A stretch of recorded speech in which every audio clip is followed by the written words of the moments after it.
Yo, what is up guys, and welcome to the Day 59 recap of the 2016-2017 NBA season. So last night, a couple of things became blatantly clear to me. Number one is that my Detroit Pistons are actually just pretty bad. And number two is that Russell Westbrook can carry any team that he wants. You can put him on any team and that team starts to win games. Last night, the Oklahoma City Thunder went out and beat the New Orleans Pelicans. No big deal. I mean, this is the New Orleans Pelicans, of course. You know, no big deal whatsoever. But the thing is, the two teams aren't that far apart in terms of talent-wise. If you look at the starting lineups, minus their star players, you take Russell Westbrook off the Oklahoma City Thunder, and you take Anthony Davis off the New Orleans Pelicans. And you look at the rest of the talent that they have on those teams. If you look at the Oklahoma City Thunder, you still have Steven Adams, you know, a good starting big man. And if you look at the Pelicans, you still have Drew Holiday, you know, still a good starting point guard. But everyone else on that team is questionable as an NBA starter. Anthony Morrow, best suited off the bench. Solomon Hill, best suited off the bench. And then you have Sabonis and Buddy Hield, two young rookies. All right, two young rookies. Both could turn out to be great players one day, but right now, you know, they're just rookies. In terms of talent right now, especially since Victor Oladipo is injured for the Oklahoma City Thunder, these two teams aren't that far apart. But when it comes to their records, they are. The Thunder are now 17-12, and the New Orleans Pelicans are 10-21. That's night and day difference right there. So how good is Russell Westbrook actually? Anthony Davis, some people want to argue, is the second best player in the NBA right now. In my opinion, he's easily top 5 in the NBA at the moment.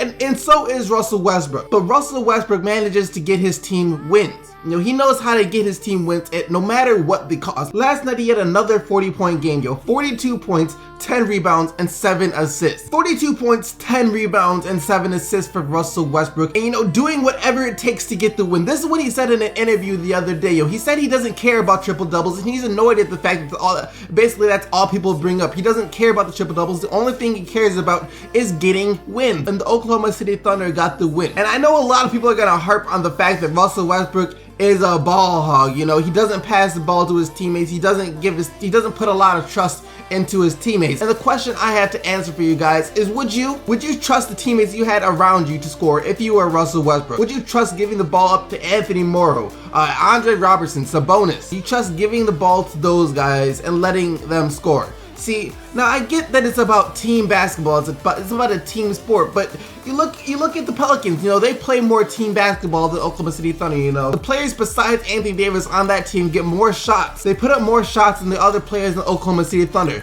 And that results with a bunch of L's. You know, they take a bunch of L's for doing that. Whereas if Anthony Davis were just to take over and go beast mode absolutely every single game, they might be able to win a couple more games here and there. But, you know, Anthony Davis sometimes, you know, he'll take like 18 shots, 15 shots. But Russell Westbrook, you know, he's going to take as many shots as he needs. You look at the fact that he had 26 field goal attempts last night, and you think, well, that's not too many. So did Anthony Davis. But then you look at the fact that he also had 18 free throw attempts.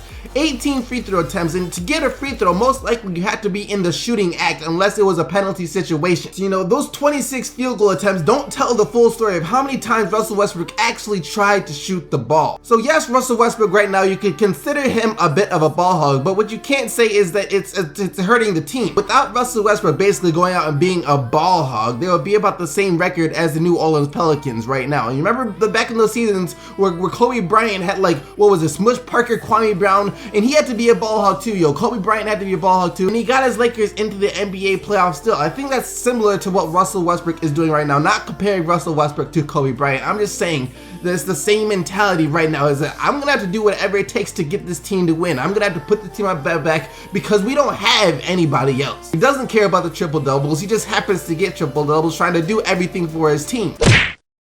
The Minnesota Timberwolves have won 2 straight in a row, yo, and I actually got kind of excited seeing that they were on a little bit of a winning streak until I realized that they have already done this twice before this season. I didn't realize that they had already had 2 other 2-game winning streaks this season. So, you know, I got pretty excited thinking, yo, they finally look like they might be able to get it, you know. A nice little win streak is all this team ever needed, but they've had this before, so until it gets to like maybe 4 or 5 games, I'm gonna chill out. Karl Anthony Towns, though, another absolutely monster game. 17 points, 18 rebounds, 5 assists. Zach LaVine had 18 points, and Andrew Wiggins chipped in with 19 as the Minnesota Timberwolves got the win over the Atlanta Hawks. I I talked about how good Giannis Antetokounmpo is yesterday. I talked about how good he is, and he still is really good. Yesterday, he had 28 points, 5 rebounds, 5 assists, 2 steals, and a block. A really good game for Giannis, and a really good game for Jabari Parker as well with 27 points. But they're still facing against the Cleveland Cavaliers. They were unlucky enough to have the Cleveland Cavaliers back-to-back. So, that's just unfortunate. Still no Kevin Love for Cleveland, but Kyrie Irving went out there and did his thing, 31 points and 13 assists, and LeBron James, once again, another dominant performance. I mean, it's LeBron James, 29 points, 9 rebounds, and 6 assists. The Sacramento Kings also won again, beating the Utah Jazz on the road, 94-93. DeMarcus Cousins had 21 points and 8 rebounds, and Ty Lawson had his best game as a King with 19 points and 5 assists. For the Jazz, Gordon Hayward had 28 points and 10 rebounds, but the Jazz are just, they can't seem to stay healthy. Once again, George Hill is always out with these tic-tac injuries, a sprained thumb, a sprained big toe, this small injuries like this, keeping them from playing a large amount of games so far this season. And like I said, the Sacramento Kings won it again, they need to stop winning and just stop trying to get that 9th seed, which is like the worst spot to land in the entire NBA. But then again, they might be able to take the 8th seed if the Portland Trailblazers don't start winning. Last night they lost to the Dallas Mavericks. Granted, the Portland Trailblazers were down big. They were down extremely big. I think they were down like 30 to the Dallas Mavericks at halftime. And they came back. They came back and lost. They came back and lost with honor, 96-95. I know Portland Trailblazers fans are probably on suicide watch right now. After being one of the best stories in the NBA last year, they were one of the most disappointing stories in the NBA this year. They're on a 4-game losing streak. I mean, that doesn't sound like too bad. I mean, every team goes on a losing streak every now and then. But then again, you take a look and they are 2 of 8 in their last 10 games, and that is pretty bad. For Dallas, Harrison Barnes had 28 points and 7 rebounds, and Darren Williams had 23 points and 5 assists. And for the Blazers, Damian Lillard had 29 points, but no one else on the roster really seemed to try last night. Marc Gasol had 38 points, 5 rebounds, and 4 assists. No one could stop him on the Detroit Pistons. He scorched us, and we lost. We took another L. That's all I'm gonna say. We took another L. We took another L. We took another L. I'm taking so many freaking L's, and I'm tired of losing. Get some wins, Pistons. Get some freaking. The Rockets bounced back with another win after the Spurs snapped their 10-game win streak last night. They went out and beat the Phoenix Suns, of course, 125-111. You could see this one coming.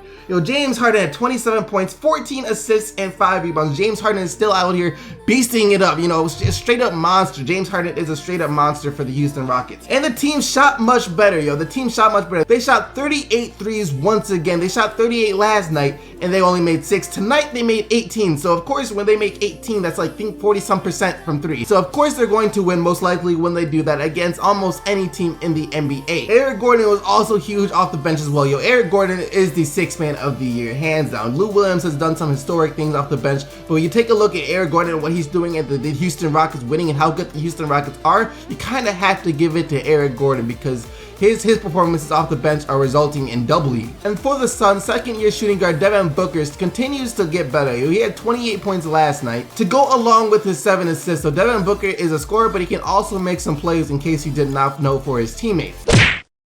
And John Wall and Bradley Beal managed to get the Washington Wizards another win. They got more production from their bench last night than normal. They got, 33 points off the bench last night compared to their season average of 21. And that's basically what made the difference, That's what made the difference in the win. John Wall had 23 points, 9 assists, 6 rebounds. Bradley Beal, 21 points of his own. Didn't shoot well from 3, only 1 of 7 from 3. But he still did manage to get 21 points as the Washington Wizards managed to beat the Chicago Bulls. And that about wraps up all the action from the Day 59 recap of the 2016-2017 NBA season. Like this video if you liked the video, and subscribe if you haven't already for more daily NBA videos. And you guys know that I'll be right back here tomorrow with another NBA discussion. So until then, keep getting them buckets, Team SDC, and I'm out of here. Peace!